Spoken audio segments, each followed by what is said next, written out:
Hello everyone and welcome back. I'm here today to read a bedtime story and you may have heard of it. You may have even read it before. It's called Uglies. It's by Scott Westerfeld. We'll get to that in just a moment. Right now my computer wants to act crazy. There we go. Okay. Not going to worry about anything outside of this tab right now. I have my mic sensitivity turned up pretty high so you can hear the sounds of Ezekiel here, and possibly London if she decides to come along. And I hope that you're not hearing too much of the street outside, but if you are and you find that disturbing, I'm very sorry. There's nothing I can really do about the street besides close my window, but I already turned off my fan for you guys, and if you don't want me to die, I need to have that window open. It's 91 degrees. Sorry to ramble so long. I forgot that I had a phone interview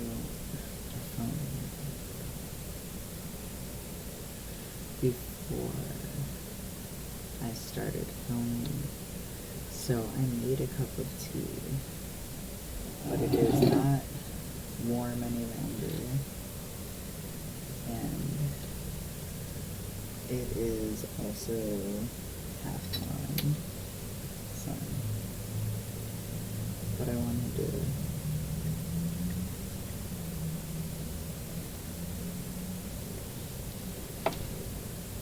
do some tea triggers with you. This mug is especially adorable. My partner got this for me for Christmas.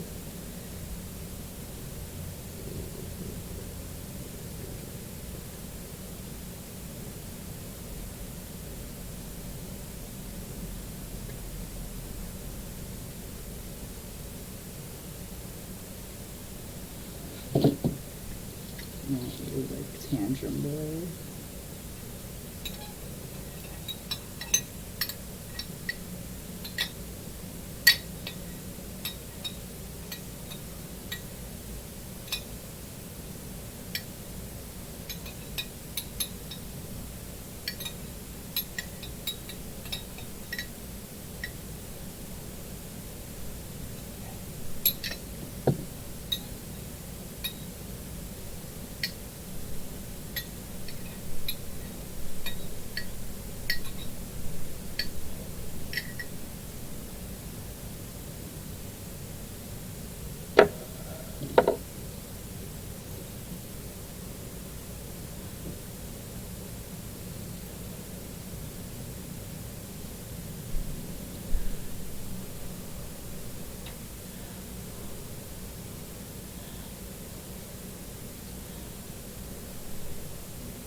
I'm pretending to blow the tea, you guys. I'm sorry.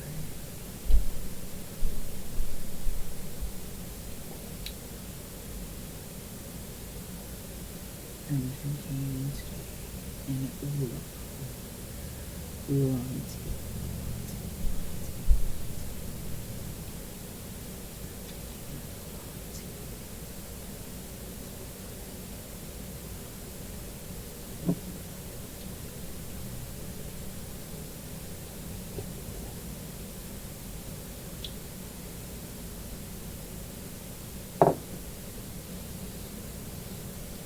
I hope that you too have gathered a cup of tea or a warm beverage, or even a cool beverage if that's what you're looking for this time. And I hope that you are making yourself comfortable. I know I am. Got 2 squishmallows in my chair. Speaking of squish, I brought a fun little guy. His name is Gizmodo or something. I lost his tag because I take them off and I store them in a drawer so I don't damage them. But I have his brother Nathaniel as well. But today I decided I will offer you Gizmodo.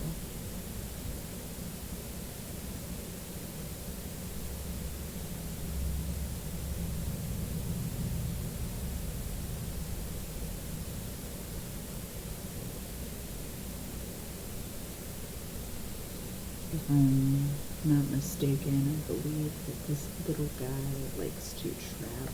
No, he doesn't like to trap me. What he likes to do is make films with his family.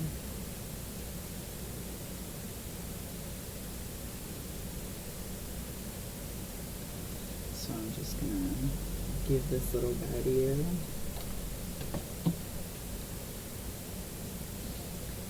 And I hope that he serves you well. I'm gonna put my headphones on now so I can hear myself and all of my effects. Maybe I should have had them on before, but silly.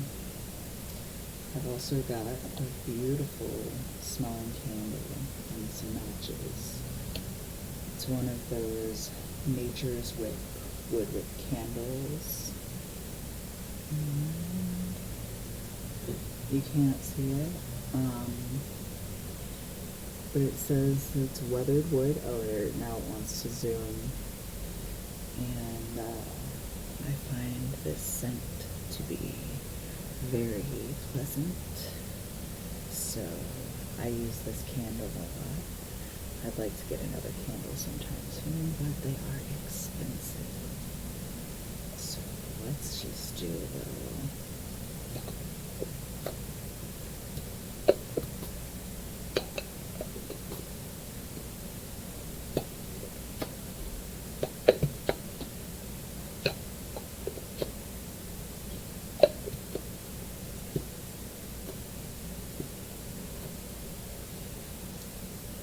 Ezekiel, are you interested in my ASMR?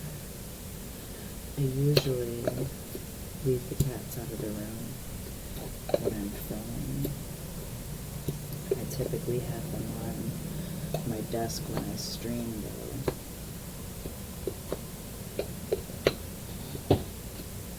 So let me know in the comments if you really like the cat ASMR angle, or if you would prefer it just to be regular. Oh, cute. There's going to be a lot of distraction for me with this cat here, so I don't know if you guys will find that charming or annoying, but we'll find out. Let me know in the comments below.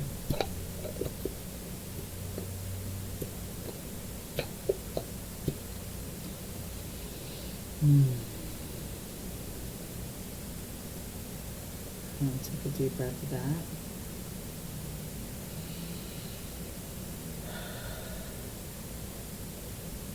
Do you like the smell? I think it smells like a very handsome man.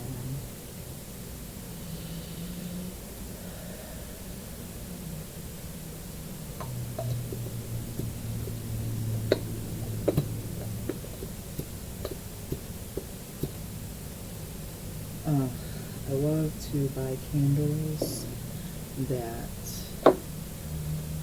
typically smell like super masculine and also like someone I'd like to take me on a date.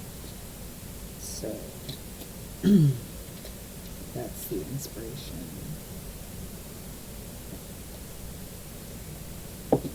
Now son, this is a candle. The last time I had a candle lit on my desk, he smacked the flame right out. It was hilarious. I filmed it the second time because I knew he would do it again. But he didn't hurt himself. He just got some waxy bars. Some waxy beads, waxy beads, waxy beads, waxy beads, waxy beads, waxy beads. Some wax beads, wax beads, wax beads. Wax beads, wax beads, wax beads. Okay, I'm going to strike this match and hope the cat doesn't trap it. Let's try.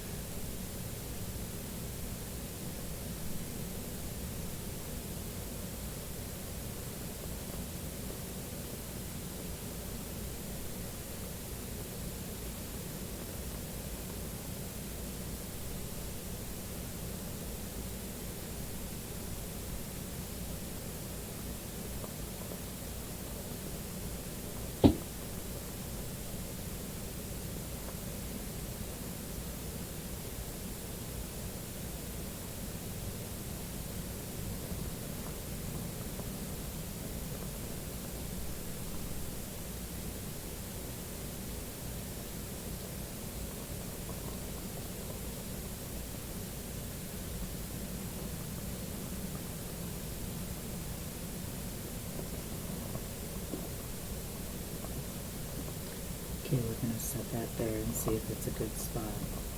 I don't want to put it by the water that the cats drink.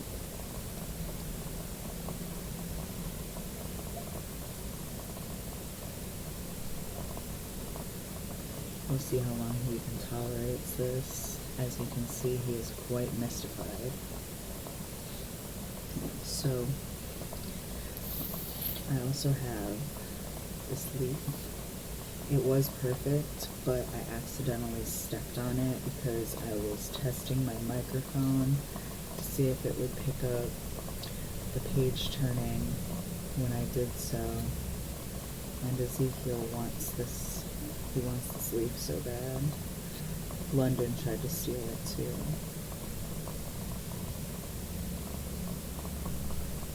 I need to get more videos this year. This one I put in a book last year and then I just found it. Oh, look at that cutie. Oh no, don't break my leaf.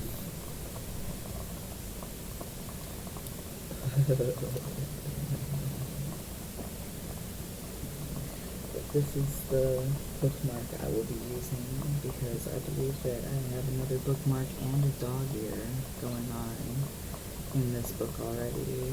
He's trying to steal it.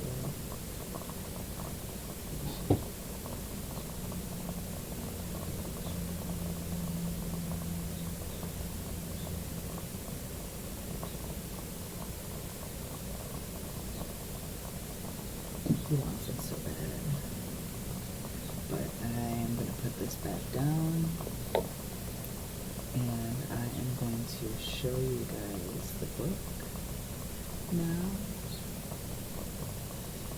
Let's try and focus my camera. It wants to focus on the cat. I got this cover, which is just seemingly a person underneath bed sheets. But I actually did have the whole set. I don't know what happened to them. And as you can see, the covers for the other books are on the back. So if you want to help me continue reading this series, I can either go to the library or you guys could totally purchase the next books for me, even if it's only one at a time. But I won't push you guys. I can probably get a copy at the library. These books were pretty popular in my day.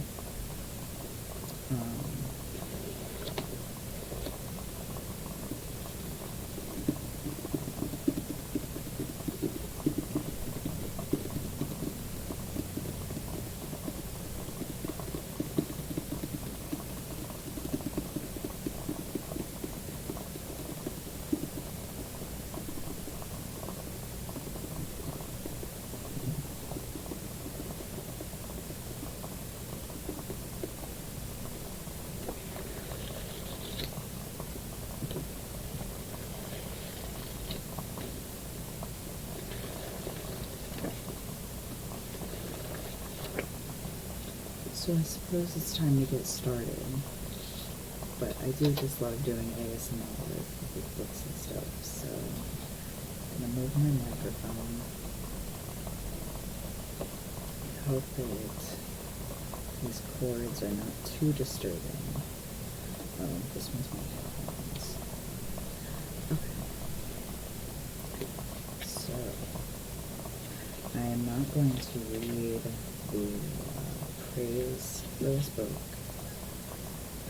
but I will let you know the other books that Scott Westerfeld has written, which are Pretties, Specials, Extras, Leviathan, and Behemoth.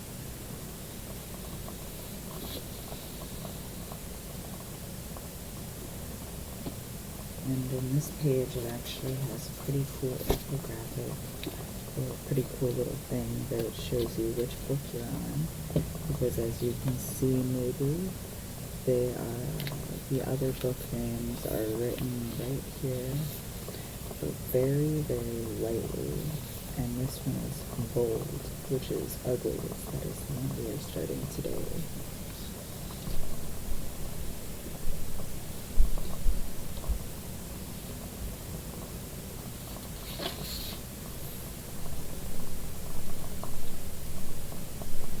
Okay, there's a disclaimer here, and I feel that maybe I should read it.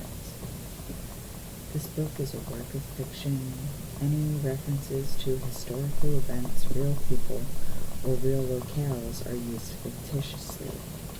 Other names, characters, places, and incidents are the product of the author's imagination, and any resemblance to actual events or locales or person, living or dead, is entirely coincidental. Don't play with the cord. Stop that. This novel was shaped by a series of email exchanges between myself and Ted Chiang about the story Liking What You See, a documentary. His input on the manuscript was also invaluable.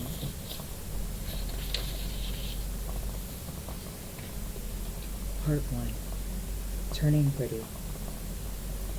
Is it not good to make society full of beautiful people? That was said by Yang Yang, quoted in the New York Times. New Pretty Town. The early summer sky was the color of cat vomit. Of course, Tally thought. You have to feed your cat only salmon-flavored cat food, and all the while to get the pinks right. The scuttling clouds did look a bit fishy, rippled into scales by a high-altitude wind. As the light faded, deep blue gaps of the night peered through like an upside-down ocean, bottomless and cold. Any other summer, a sunset like this would have been beautiful, but nothing had been beautiful since Paris turned pretty. Losing your best friend sucks, even if it's only for 3 months and 2 days.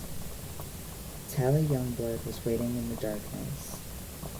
She could see New Pretty Town through the open window. The pretty towers were already lit up, and the snakes of burning torches marked flickering pathways through the pleasure gardens. A few hot air balloons pulled their tethers against the darkening pink sky, their passengers shooting safety fireworks at other balloons and passing parasailers. Laughter and music skipped across like little rocks thrown with just the right spin, their edges just as sharp as against Tally's nerves. Around the outskirts of the city, cut off from the town by the black oval of river, everything was in darkness. Everyone ugly was in bed by now.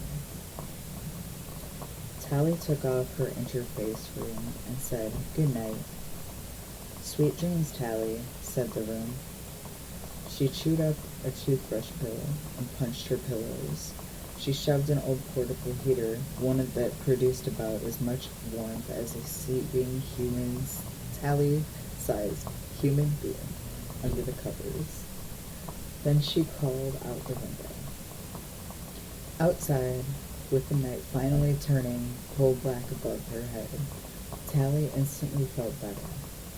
Maybe this was a stupid plan, but anything was better than another night awake in bed feeling sorry for herself.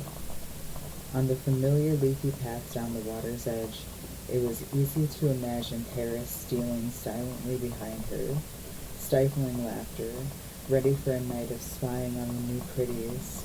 Together, she and Paris had figured out how to trick the house-minder back when they were 12, when the 3-month difference in their ages seemed like it would never matter.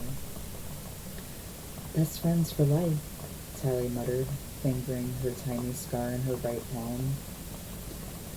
The water glistened through the trees, and she could hear the wavelets of passing river skimmers wake-slapping in the shore. She ducked, hiding in the reeds. Summer was always the best time for spying expeditions. The grass was high, and it was never cold, and you didn't have to stay awake through school the next day. You okay, buddy? You want to swallow off? He's really encapsulated by this flame, so I've got to keep an eye on him. Sorry about that. Okay. Summer was always the best time for spying expeditions. The grass was high, and it was never cold, and you didn't have to stay awake through school the next day. Of course, Paris could sleep late if you wanted to now. Just one of the advantages of being pretty. The old bridge stretched massively across the river. The huge iron frame as black as the sky. It had been built so long ago that it held up its own weight without any support from the cover struts. A million years from now, when the rest of the city had crumbled, the bridge would still probably remain, like a fossilized bone. Unlike the other bridges to New Pretty Town, the old bridge couldn't talk or report trespassers. More importantly,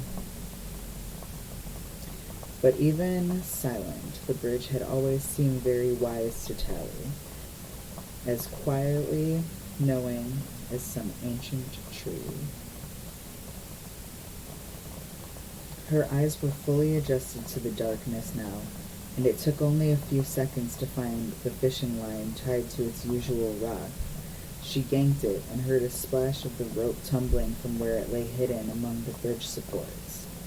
She kept pulling until the invisible fishing line turned into a wet, knotted cord, and the other end was still tied to the iron framework of the bridge.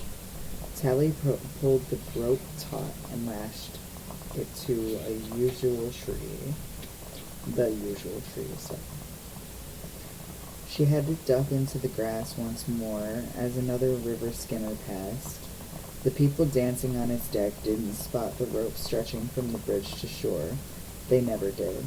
New Pretties were always having too much fun to notice things out of place. When the skimmer's lights had faded, Tally tested the rope with her whole weight. One time it had pulled loose from the tree, and both she and Paris had swung downward, then up and over the middle of the river before falling off, tumbling into the cold water. She smiled at the memory, realizing she would rather be on that expedition, soaking wet and cold with Paris, than dry and warm tonight but alone. Hanging upside down, hands and knees clutching the knots along the rope, Tally pulled herself up into the dark framework of the bridge, then stole through the iron skeleton and across to New Pretty Town. She knew where Paris lived from the one message Paris had bothered to send since turning pretty. Paris hadn't given an address, but Tally knew a trick for decoding random-looking numbers at the bottom of a ping. They split out to some place called Garbo Mansion, in the hilly part of town. Getting there was going to be tricky. In their expeditions, Tally and Paris had always stuck to the waterfront, and where the vegetation and dark backdrop of Uglies made it easy to hide. But now Tally was headed into the center of the island, where floats and revelers populated the bright streets at night. Brand new pretties like Paris always lived where the fun was most frantic. Tally had memorized the map, but she had made one wrong turn. If she made one wrong turn, she was toast. Without her interface ring, she was invisible to vehicles. They'd just run her down like she was nothing. Of course, Tally was nothing. Worse, she was ugly. But she hoped Paris wouldn't see her that way.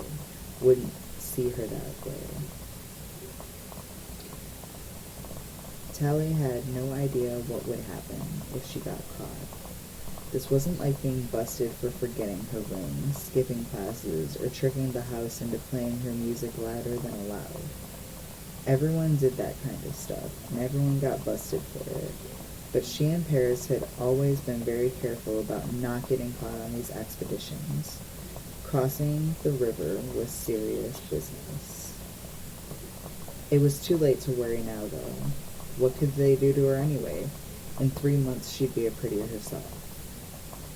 Tally crept along the river, and she reached into the pleasure garden, and then slipped into the darkness beneath a row of weeping willows. Under their cover, she made her way alongside a path lit by little guttering flames. A pretty couple wandered down the path. Tally froze. They were clueless, too busy staring into each other's eyes to see her crouching in the darkness. Tally silently watched them pass, getting that warm feeling that she always got from looking at a pretty face. Even when she and Paris used to spy on them in the shadows, giggling at all the stupid things the pretty said and did, they couldn't resist staring. But there was something magic in their large and perfect eyes, something that made you want to pay attention to them, whatever they said, to protect them from any danger, to make them happy. They were so pretty. The two disappeared around the next bend, and Tally shook her head to a clear, mushy thoughts away. She wasn't here to gawk. She was an infiltrator, a sneak, an ugly, and she had a mission. The garden stretched up into town, winding like a black river through the bright, pretty towers and houses. After a few minutes of creeping, she startled a couple hidden among the trees. It was a pleasure garden, after all. But in the darkness, they couldn't see her face, and only teased her as she mumbled an apology and slipped away. She hadn't seen too much of them either, just a tangle of perfect legs and arms. Finally, the garden ended, a few blocks from where Paris lived. Tally peered out from behind a curtain of hanging vines. This was further than she and Paris had ever been together, and as far as her planning had taken her. There was no way to hide herself in a busy, well-lit streets. She put her fingers up to her face, felt the wide nose and thin lips and too high forehead and tangled mass of frizzy hair. One step out of the underbrush and she'd be spotted. Her face seemed to be burned as the light touched it. What was she doing here? She should be back in the darkness of Uglyville awaiting her turn. But she had seen Paris, had to talk to him. She wasn't quite sure why exactly, except that she was sick of imagining 1,000 conversations with him every night before she fell asleep. They spent every day together since they were littlies, and now, nothing. Maybe if they could just talk for a few minutes, her brain would stop talking to imaginary Paris. 3 minutes might be enough to hold her for 3 months. Tally looked up and down the street, checking the side yards to slink through, doorways to hide in. She felt like a little rock climber, facing the sheer cliff, searching for cracks and handholds. The traffic began to clear a little, and she waited, rubbing the scar on her right palm. Finally, Tally sighed and whispered, "Best friends forever." She took a step forward into the light. An explosion of sound came from her way, and she leapt back into the darkness, stumbling around among the vines, coming down hard on her knees in the soft earth, certain for a few seconds that she'd been caught. But the catastrophe organized itself into a throbbing rhythm, and it was a drum machine making its lumbering way down the street. Wide as a house, it shimmyed with the movements of dozens of mechanical arms, bashing away at every size of drum. Behind it trailed a growing bunch of revelers, dancing along to the beat, drinking and throwing their empty bottles to shatter against the huge, impervious machine. Tally smiled. The revelers were wearing masks. The machine was lobbying the masks out the back, trying to coerce more followers into the impromptu parade. Devil faces and horrible clowns, green monsters and gray aliens, big oval eyes, cats and dogs and cows, faces with crooked smiles and huge noses. The procession passed by slowly, and Tally held herself back into the vegetation, A few of the revelers... Sorry, I had to take this leaf from him.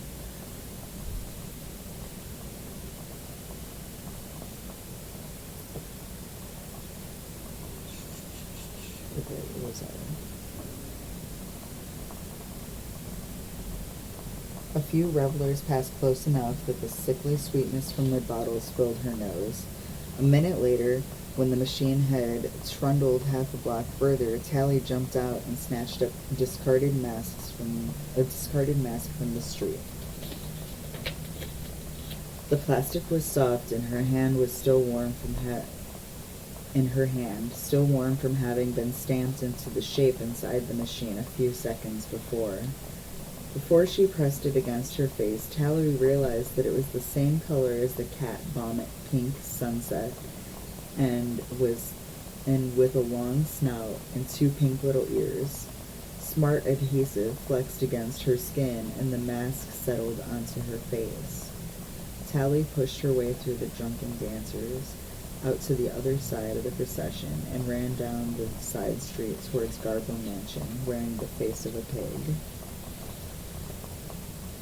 Best friends forever.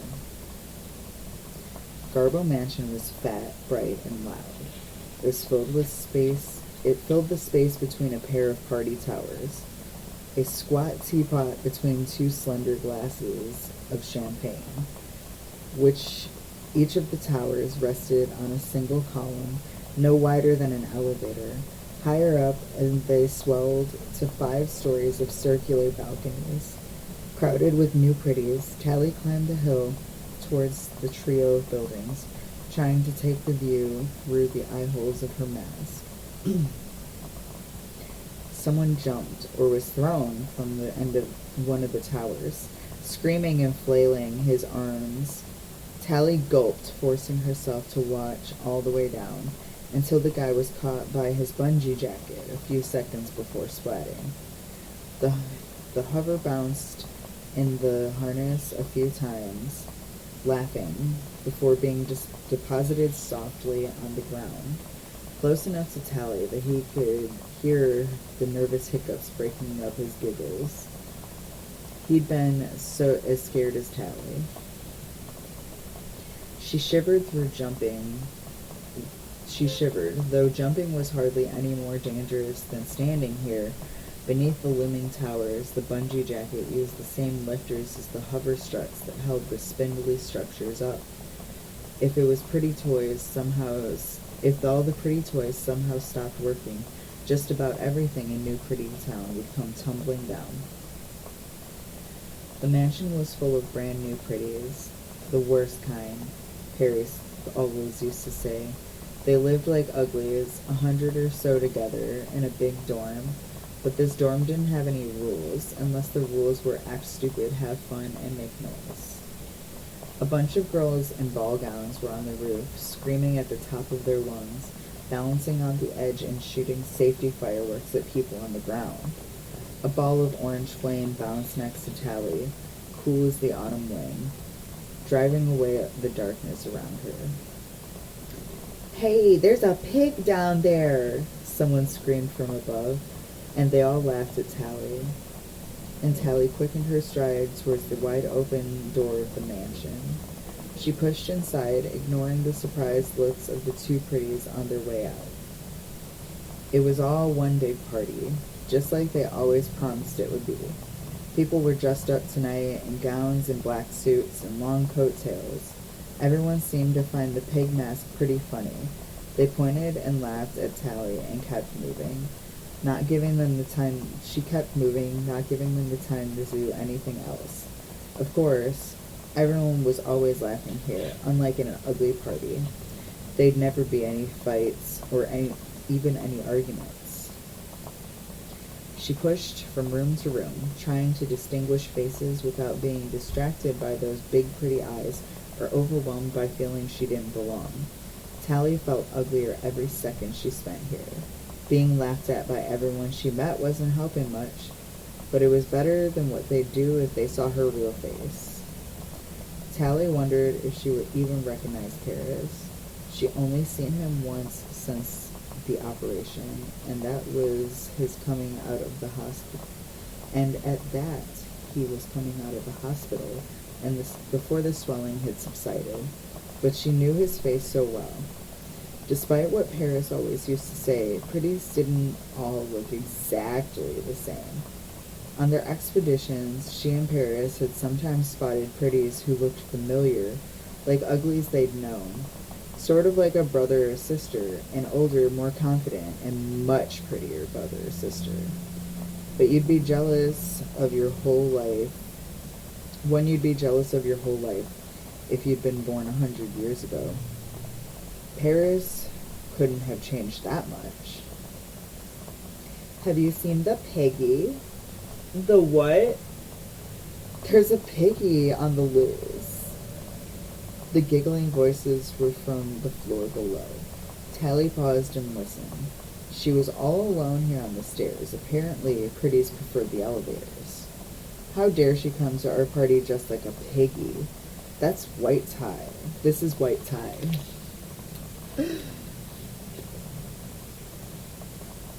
She got the wrong party. She got no manners looking that way. Tally swallowed. The mask wasn't much better than her own face. The joke was wearing thin.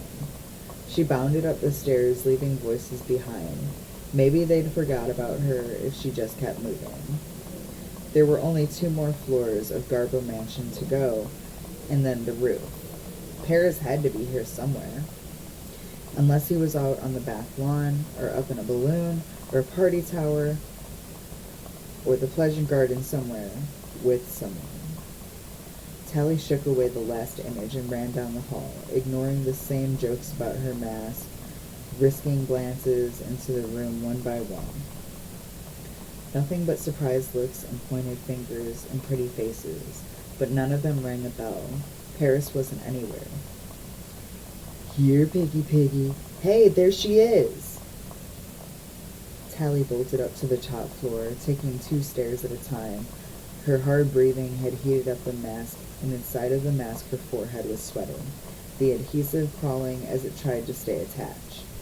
They were following her now, a group of them, laughing and stumbling one another up the stairs. There wasn't any time to search this floor. Tally glanced up and down the hall. No one up here anyway. The doors were all closed. Maybe a few pretties were actually getting their beauty sleep.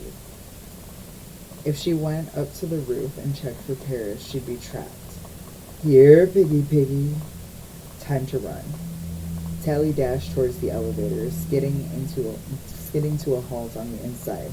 Ground floor, she ordered. She waited, peering down the hall anxiously, panting into the hot plastic of her mask. Ground floor, she repeated. Closed door. Nothing happened. She sighed, closing her eyes. Without an interface ring, she was nobody. The elevator wouldn't listen. Tally knew how to trick the elevator, but it took time and a penknife. She had neither. The first of her pursuers emerged from the stairway, stumbling into the hall. She threw herself backward against the elevator's side wall, standing on her tiptoe, trying to flatten herself so they couldn't see her. More came up, huffing and puffing like typical out-of-shape pretties. Tally would watch them in the mirror as the back of the elevator, which meant that they could also see her if they thought to look this way. Where'd the piggy go? Here, Piggy. The roof, maybe? Someone stepped quietly into the elevator, looking back at the search party in amusement. When he saw her, he jumped. Goodness, you scared me! He blinked his long lashes, regarding her masked face, and then looked down at his own tailcoat. Oh dear, wasn't this party white tie? Tally caught her mouth went dry. Tally's breath caught, her mouth went dry. Paris? She whispered. He looked at her closely. Do I... She started to reach out, but remembered to press back flat against the wall. Her muscles were screaming from standing on tiptoe. It's me, Paris. Here, piggy, piggy. He turned toward the voice down the hall and raised his eyebrows and looked back at her. Closed door. Hold, he said quickly. The door slid shut and Tally stumbled forward. She pulled off her mask to see him better. It was Paris. His voice, his brown eyes, the way his forehead crinkled when he was confused. But he was so pretty now.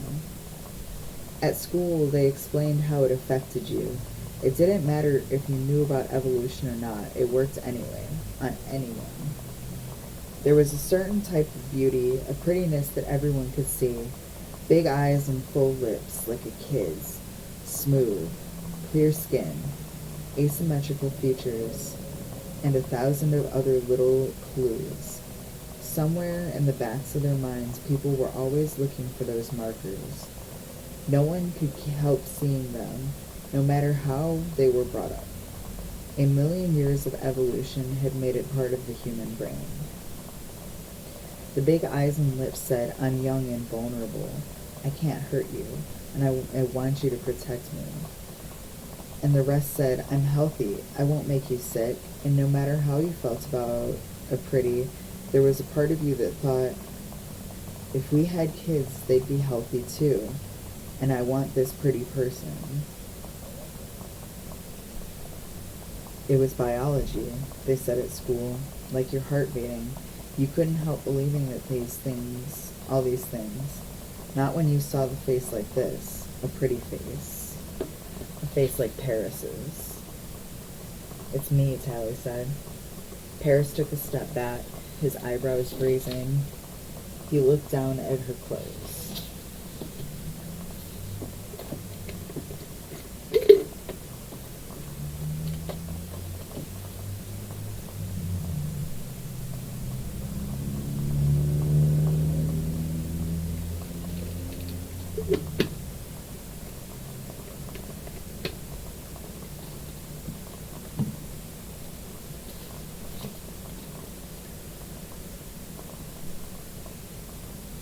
Tally realized she was wearing her baggy black expedition outfit, muddy from crawling up the ropes and through the gardens, from falling among the vines. Paris's suit was deep black velvet, his shirt, vest, and tie all glowing white. She pulled away. Oh, I'm sorry, I don't want to get you muddy. What are you doing here, Tally? She sputtered out. Now she was facing him. She didn't know what to say. All the imagined conversations had melted away into his big, sweet eyes. I had to know if we were still... Tally held out her right hand, the scarred palm facing up, sweaty dirt tracing the lines in it. Paris sighed. He wasn't looking at her hand or into her eyes. Not into her squinty, narrow-set, indifferently brown eyes. Nobody's eyes. Yeah, he said. But I mean, couldn't you have waited, Squint? Her ugly nickname sounded so strange coming from a pretty. Of course, it would even be weirder to call him Nose, as she used to about 100 times a day. She swallowed. Why didn't you write me? I tried, but I just felt bogus. It's so different now. But she pointed to the scar. Take a look, Tally.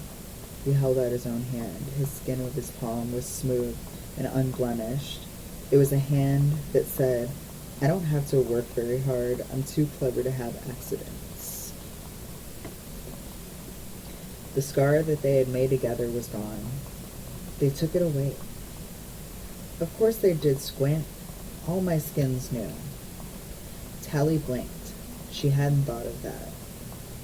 He shook his head. You're such a kid still. Elevator requested, said the elevator. Up or down? Tally jumped as the machine's voice. Hold, please, Paris said calmly. Tally swallowed and closed her hand into a fist. But they didn't change her blood. We shared that no matter what. Paris finally looked directly at her face. not flinching as she had feared he would. He smiled beautifully. No, they didn't. New skin, big deal. And it's 3 months we can laugh about this, unless... Unless what? She looked up, his big brown eyes full of concern.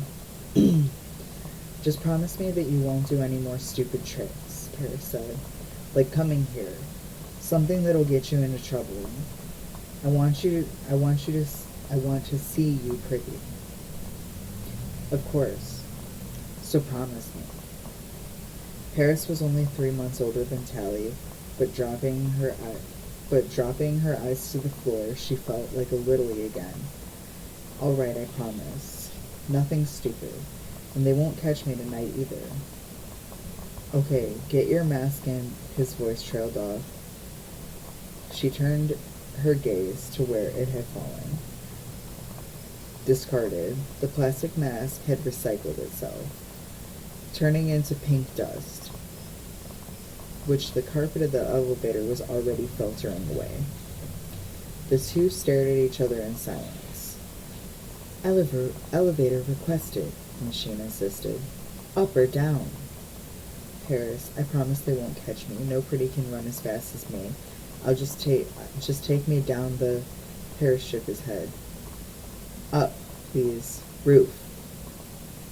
The elevator moved. Up? Paris, how am I going to... Straight out the door, there's a big rack of bungee jackets. There's a whole bunch in case of a fire. You mean jump? Telly swallowed. Her stomach did a backflip, and the elevator came to a halt. Paris shrugged. I do it all the time, Squint. He winked. You'll love it. His expression made his pretty face glow even more, and Tally leapt forward and wrapped her arms around him. He still felt the same, at least. Maybe a bit taller and thinner, but he was warm and solid. He was still Paris. Tally! She stumbled back as the door opened. She left mud all over his white vest. Oh no, just go.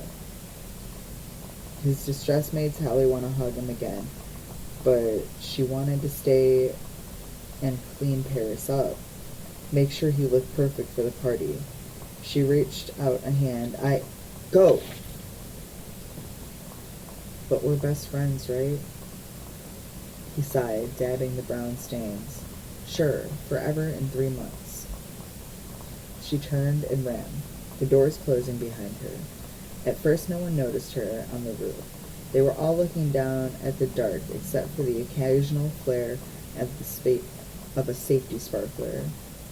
Tally found the rack of bungee jackets and pulled one. It was clipped to the rack. Her fingers fumbled, looking for the clasp. She wished that she had her interface ring to give her instructions. Then she saw the buttons. Press in case of fire. Oh crap, she said. Her shadow jumped and jittered. 2 parties coming towards her carrying sparklers. Who's that? What's she wearing? Hey you, this party's white tie. Look at her face. Oh crap, Tally repeated, and pressed the button. And an ear-shattering siren split the air, and the bungee jacket seemed to jump from the rack into her hand. She slid the harness on, turning her face to the 2 pretties. They leapt back as she's transformed into a werewolf. One dropped the sparkler and extinguished itself instantly. Fire drill, Tally said, and ran towards the edge of the roof. When she had the jacket around her shoulders, and the strap and zipper seemed to wind itself on her like snakes until the plastic was snug around her waist and thighs. A green light flashed on the collar where she couldn't help but see it. Good jacket, she said. It was smart enough to answer, apparently. Or it wasn't smart enough to answer, apparently. The pretties playing on the roof had all gone silent and were milling around, wondering if there really was a fire. They pointed at her, and Tally heard the word ugly on their lips. What was worse in New Pretty Town, she wondered, your mansion burning down or an ugly crashing your party? Tally reached the edge of the roof and vaulted onto the rail. She teetered for a moment. Below her, pretties were staring. To spill out of Garbo Mansion, onto the lawns and down the hill. They were looking up and searching for smoke or flames. All they saw was her. It was a long way down. Tally's stomach already seemed to be in a free fall, but she was so thrilled too. The shrieking siren, the crowds gazing up at her, the light of New Pretty Town spread out below like a million candles. Tally took a deep breath and bent her knees, readying herself to jump. For a split second, she wondered if the jacket would work since she wasn't wearing an interface ring. Would it hover and bounce for nobody, or would she just go splat? But she had promised Paris she wouldn't get caught, and the jacket was for emergencies, and there was a green light on. Heads up, Tally shouted, and then she jumped. So I think that I'm going to end here. If you enjoyed this format of video, then I would love to hear about it in the comments below. And please like and subscribe if you did like this story, or if you liked me, or if you just like my ASMR. I don't know. But yes, please like, comment, subscribe, do whatever you want. I need to find the page that I was on because, of course, I closed the book. And then I know what chapter I was just about to start, but now it's like impossible to find it. Okay, there it is. I'm going to use my trusty dusty leaf to mark the page for next time. So if you guys did like this type of video and I get enough good feedback about it, I will do another one just like it, and I will pick up where we left off. Thank you so much for watching until the end, and I hope that you have a wonderful night, day, and if you are asleep right now, sweet dreams.